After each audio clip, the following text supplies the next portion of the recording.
మహారాష్ట్ర హర్యానా ఎన్నికల్లో వెనకబడిన పరిస్థితి. సో ఇప్పుడు ఇండియా కూటమిలో చీలిక వస్తుందనే ప్రచారం జరుగుతోంది సార్. చాలామంది కాంగ్రెస్ లీడ్ తీసుకోవడాన్ని చాలామంది యాక్సెప్ట్ చేయట్లేనట్టుగా తెలుస్తుంది. లాలూ ప్రసాద్ యాదవ్ దీనికి సంబంధించి నిన్న కామెంట్ చేశారు. అలాగే ఇన్నాళ్ళు భారతీయ జనతా పార్టీకి సన్నిహితంగా ఉండి ఇండియా కూటమిలో భాగస్వామి కానీ వైఎస్ఆర్ కాంగ్రెస్ పార్టీ కూడా ఇప్పుడు మమతా నాయకత్వాన్ని బలపరుస్తున్న పరిస్థితి సార్. విజయసాయిరెడ్డి నిన్న మీడియాతో మాట్లాడుతూ ఇదే కామెంట్ చేశారు. So YSR Congress party India కూటమిలో చేరాలనుకుంటుందా? ఒకవేళ కాంగ్రెస్ కాకుండా మమతకి పగ్గాలు అప్పచెప్పితే వైఎస్ఆర్ కాంగ్రెస్ పార్టీ చేరుతుందా? చేరే అవకాశం తప్పనిసరిగా ఉంది. ఎందుకు అంటే నాన్ ఎన్డీఏ నాన్ ఇండియా కూటమి పక్షాల బలం తగ్గింది. మీకు ఈ 2024 ఎలక్షన్ చూస్తే ఉదాహరణకు బీఆర్ఎస్, బిజు జనతాదళ్, వైఎస్ఆర్ కాంగ్రెస్, ఏఐఏడిఎంకే, శిరోమణి అకాలీదళ్, ఈ 5 పార్టీలు ఎన్డీఏలో లేవు, ఇండియా కూటమి లేవు. శిరోమణి అకాలీదళ్, ఏఐఏడిఎంకేలు అంతకుముందు ఉండేవి. చివరి నిమిషంలో వారు ఎన్నికలకు కొంతకాలం ముందు వాళ్ళు ఎన్డీఏ నుంచి బయటకు వచ్చారు. మీరు గమనించండి, ఈ 5 పార్టీలు దెబ్బతిన్నాయి. సో అంటే చాలా క్లియర్గా ఎన్డీఏలోనూ ఇండియా కూటమిలోనూ ఉంటేనే ఈ పొలిటికల్ పోలరైజేషన్లో పార్టీలు నిలబడ్డాయి. మీకు ఈవెన్ బహుజన్ సమాజ్ పార్టీ 6వ పార్టీ, ఈ 6 పార్టీలు కూడా అడ్రస్ లేకుండా పోయాయి. మీరు గమనించండి. అందువల్ల వైఎస్ఆర్ కాంగ్రెస్లో కూడా ఒక చర్చ ఏంటంటే, మనము గనక ఇండియా కూటమిలో చేరకపోతే ఎన్డీఏలో చేరలేరు. ఎందుకు చేరలేరు అంటే మొదటి నుంచి చేరకపోవడానికి ఓ రీజన్ ఉంది. వాస్తవంగా నాకు తెలిసినంత వరకు 2019-2024 మధ్య కాలంలో తెలుగుదేశం పార్టీని ఎన్డీఏలో చేర్చుకోకముందు అనడు కన్నా చేర్చుకోకముందు, ఎందుకంటే 2019 ఎలక్షన్ల తర్వాత నుంచి చంద్రబాబు నాయుడు సంకేతాలు పంపిస్తూనే ఉన్నాడు. కానీ వాళ్ళు అవుట్ ఆఫ్ కవరేజ్ ఏరియాలో ఉన్నారు. బీజేపీ వాళ్ళు ఎన్నికలకు చివరి వరకు కూడా శిచాపన చేసుకొని పెట్టుకున్నారు. అవుట్ ఆఫ్ కవరేజ్ ఏరియాలోనైనా ఉన్నారు, ఏరోప్లేన్ మోడ్లో ఉన్నారు. అందువల్ల అప్పుడు వైసీపీని అడిగారు. నాకు తెలిసినంత వరకు ఈవెన్ వైఎస్ఆర్ కాంగ్రెస్కు డిప్యూటీ స్పీకర్ పదవి కూడా ఆఫర్ చేశారు. అంతకుముందు ఏఐఏడీఎంకే ఉండే ఆ పదవి. సో బట్ వైసీపీ అందుకు అంగీకరించలేదు. వైసీపీ అనుమానం ఏంటంటే మైనారిటీ ఓటు పోతుంది అని. ఎందుకంటే వైఎస్ఆర్ కాంగ్రెస్కు గణనీయంగా మైనారిటీ ఓటర్లు ఉన్నారు కనుక. కానీ ఆ స్ట్రాటజీ రాంగ్ అని తేలిపోయింది. 2014లో, 2019లో, 2024 ఈ 3 ఎలక్షన్స్ మీరు గమనిస్తే 2014-2024 బీజేపీతో కలిసిన టీడీపీ లాభపడ్డది. 2019లో కలవలేదు, నష్టపోయింది. మరి బీజేపీతో కలవడం వల్ల మైనారిటీ ఓటు టీడీపీకి పోయిందా? సో అందువల్ల ఓవరాల్ పొలిటికల్ కాంటెక్స్ట్ను బట్టి ఉంటుంది. అందులో బీజేపీ మెయిన్ ప్లేయర్ కాదు. ఆంధ్రప్రదేశ్లో ఇతర రాష్ట్రాలు ఉత్తరప్రదేశ్ లాగానో, ఈవెన్ అట్లీస్ట్ తెలంగాణ లాగానో కమ్యూనల్ పోలరైజేషన్ కూడా లేదు. మతపరమైన అస్తిత్వం కన్నా భాషాపరమైన అస్తిత్వం బలమైంది. అంటే linguistic identity prevails over religious identity. మీరు హైదరాబాదులో ముస్లిం ఎవరు, హిందూ ఎవరని తెలుస్తుందేమో మాట్లాడింది దాన్ని బట్టి. గుంటూరులో తెలియదు కదా. గుంటూరులో ఏం వదినా, ఏం అన్నయ్య, ఏం అక్కయ్య అనుకుంటే మాట్లాడుకుంటారు కదా, హిందూ అయినా ముస్లిం అయినా.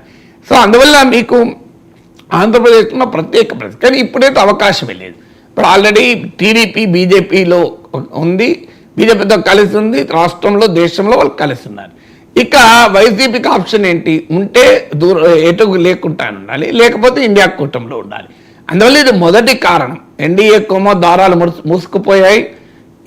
మీకు ఏదో ఒక కూటమిలో లేకపోతే దేశంలో ఉండే పొలిటికల్ పోలరైజేషన్లో దెబ్బతింటున్నారు. ఇక రెండవ ఫ్యాక్టర్ ఏంటి అంటే టీడీపీ ఒత్తిడి వల్ల మోడీ ప్రభుత్వం ఏమైనా సిబిఐ ఈడీల్ని పంపిస్తుందా అని. ఎందుకంటే ఆల్రెడీ కోర్టులు జగన్ కేసులపైన సీరియస్ అవుతున్నాయి. ఎంతకాలం ఇలా వాయిదాలు వేసుకుంటూ ఉంటారు అని. సహజంగానే జగన్మోహన్ రెడ్డి సంగతి తేల్చండి అని టీడీపీ నుంచి ఒత్తిడి ఉంటుంది. 2014లో కూడా ఒత్తిడి ఉంది. కానీ అప్పుడు ఎన్డీఏ వినలే.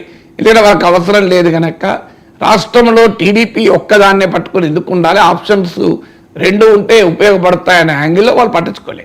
లేకుంటే ఈ 10 ఏళ్ల కాలంలో ప్రతిపక్ష పొలిటీషియన్లు అందరికీ వెనకాల సిబిఐ ఈడీ ఎలా పడిందో చూస్తే ప్రతిపక్షం అయినా జగన్మోహన్ రెడ్డి పైన పడలేదు అంటే మనకు ఆయన అస్మదీయుడా తస్మదీయుడా అతస్మదీయుడా అర్థం చేసుకోవచ్చు కదా. సో ఆయన అతస్మదీయుడు అని అనుకోవాలి మనము. సో అందువల్ల మీకు ఫండమెంటల్ క్వశ్చన్ ఇది. అందువల్ల ఇప్పుడు టీడీపీ నుంచి ఒత్తిడి పెరుగుతుంది. నీకు 2014 ఒత్తిడికి 2024 ఒత్తిడికి తేడా ఉంటుంది. ఎందుకంటే బీజేపీ బలం 240కి పడిపోయింది. టీడీపీ ఇన్ఫ్లుయెన్స్ ఎన్డీఏలో పెరిగింది.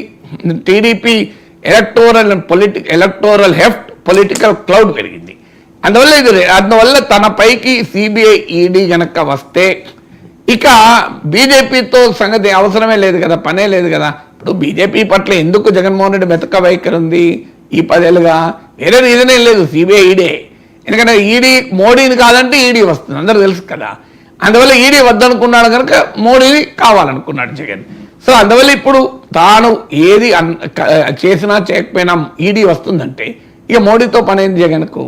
అప్పుడు మద్దతు కూడా కావాలి దేశవ్యాప్తంగా. ఎందుకంటే జగన్మోహన్ రెడ్డిని అరెస్ట్ చేస్తే హేమంత్ సోరెన్, అరవింద్ కేజ్రీవాల్ని అరెస్ట్ చేసినప్పుడు దేశ వ్యాప్తంగా పార్టీలు ఐక్యమయ్యటానికి అది కావాలి. అందువల్ల రెండవ ఫ్యాక్టర్ ఇది. ఇక మూడో ఫ్యాక్టర్ టీడీపీ నుంచి వస్తున్న ప్రెషర్. మీరు గమనించి ఉంటుంది, ఢిల్లీలో జంతర్ మంతర్లో జగన్ దీక్షలు చేస్తే మీకు తృణమూల్ కాంగ్రెస్ నాయకుడు వచ్చాడు, ఈవెన్ అఖిలేష్ యాదవ్ వచ్చారు. అందువల్ల ఇండియా కూటమి నుంచి కూడా ఆ జెస్చర్స్ ఉన్నాయి, పొలిటికల్ జెస్చర్స్ ఉన్నాయి. ఎందుకున్నాయి? ఇండియా కూటమికి ఆంధ్రప్రదేశ్లో ఏమి లేదు. ఎన్డీఏలో ఉంది టీడీపీ, జనసేన. కాంగ్రెస్ పార్టీ చాలా బలహీనం. అందువల్ల ఇండియా కూటమికి ఏపీ ఖాళీ ఉన్నది. సో ఇండియా కూటమిలో కనుక ఆంధ్రప్రదేశ్కు చెందిన ఒక బలమైన పార్టీ, 40% ఓట్లున్న పార్టీ కదా. సో ఆ పార్టీ చేరుతుంది ఇండియా కూటమి ఎందుకు అద్దంటది? ఇప్పుడు తమిళనాడులో డిఎంకే ఉంది, కేరళలో కాంగ్రెస్ సిపిఎం ఉన్నాయి, తెలంగాణ సిపిఎం ఉంది, కర్ణాటకలో కాంగ్రెస్ ఉంది. మీకు ప్రతి స్టేట్లో ఒక పార్టీ ఉంది. మీరు గమనిస్తే లేని రాష్ట్రం ఏంటంటే ఆంధ్రప్రదేశ్. ఈ మధ్య ఒడిస్సాలో కూడా బిజు జనతాదళ్ కాస్త ఎన్డీఏకు వ్యతిరేకంగా ఇండియా కూటమితో కొంత ఐడెంటిఫై చేస్తుంది. కానీ అక్కడ ఒరిస్సాలో కాంగ్రెస్ కూడా ప్రత్యర్థి కనుక బిజు జనతాదళ్కు అక్కడ ఇంకా పాలిటిక్స్ క్లియారిటీ రాలే. కానీ బట్ స్టిల్ బిజు జనతాదళ్ గతంలో లాగా బీజేపీ పట్ల అనుకూలంగా లేదు. అందువల్ల ఇంకా నిజంగా చెప్పాలంటే వైఎస్ఆర్ కాంగ్రెస్ ఆలస్యం. బిజు జనతాదళ్ ఎన్నికల మరుక్షణ నుంచి అసెంబ్లీ ఎన్నికల్లో బీజేపీ గెలిచింది, బిజు జనతాదళ్ ఓడించి. అప్పటి నుంచి బిజు జనతాదళ్ బీజేపీ పట్ల కాస్త వ్యతిరేక వైఖరి చెప్పి వాళ్ళు ప్రకటించారు కూడా, మేము ప్రతిపక్షం ఇక్కడ నుంచి అని. సో అందువల్ల వైఎస్ఆర్ కాంగ్రెస్ పార్టీకి తెలుగుదేశం నుంచి ఒత్తిడి పెరుగుతున్న సమయంలో తో పాటు ఈ పొలిటికల్ జెస్టర్ కూడా ఒక కారణం. అంటే ఈ పొలిటికల్ జెస్టర్ ఉన్నప్పుడు సహజంగానే మీకు అటువైపు నుంచి అట్రాక్షన్ ఉంది, ఇటువైపు నుంచి సహజంగానే ఆకర్షణ ఉంటుంది. ఇక మిగిలింది ఏంటి? ఇక మిగిలింది కాంగ్రెస్ పార్టీ నాయకత్వంలో ఉంటే ఇండియా కూటమిలో చేరడమా చేరకపోవడమా. దానికి ఒకటి పర్సనల్, రెండు పొలిటికల్. పర్సనల్ ఏంటి అంటే షర్మిల. ఎందుకంటే కాంగ్రెస్ పార్టీకి ఆంధ్రప్రదేశ్లో షర్మిల నాయకత్వం వేస్తుంది. కానీ అది అడ్డంకనే అనుకోను. అది కాంగ్రెస్కి అడ్డంకి కాదు, జగన్కి అడ్డంకి కాదు. అవసరమైతే షర్మిలను పక్కా పెడతారు, అవసరమైతే షర్మిల జగన్ల మధ్య సయోధ్యను కుదురుస్తారు. అందువల్ల అది ఇష్యూనే కాదు. పొలిటికల్ ఏంటంటే ఆంధ్రప్రదేశ్లో కాంగ్రెస్ లేదు. అందువల్ల వైఎస్ఆర్ కాంగ్రెస్కి వచ్చే వాల్యూ అడిషన్ లేదు. లేకపోగా కాంగ్రెస్ లయబిలిటీ కావచ్చు. ఇప్పటికీ ప్రజలు రాష్ట్రాన్ని విభజించిన తీరు పట్ల కాంగ్రెస్ పైన కోపంతో ఉన్నారు. అది మనకు క్లియర్గా అర్థమవుతుంది, కాంగ్రెస్ పట్ల కోపంతో ఉన్నారని. అందువల్ల బీజేపీతో కూడా కోపంగా ఉన్నారు. కానీ బీజేపీతో కలిస్తే అభ్యంతరం రాలేదు. కారణం దేశంలో బీజేపీ పాలిస్తుంది కనుక. మోడీ పట్ల, హిందుత్వ పాలిటిక్స్ పట్ల కొంత ఆదరణ ఉంది కనుక బీజేపీ పట్ల ప్రజల కోపంతో ఉన్నా అది తెలుగుదేశానికి నష్టం కలిగలే. ఇప్పుడు కాంగ్రెస్తో కోపంతో ఉన్నారు. కాంగ్రెస్ పార్టీ దేశంలో ఇంకా పుంజుకోలేదు.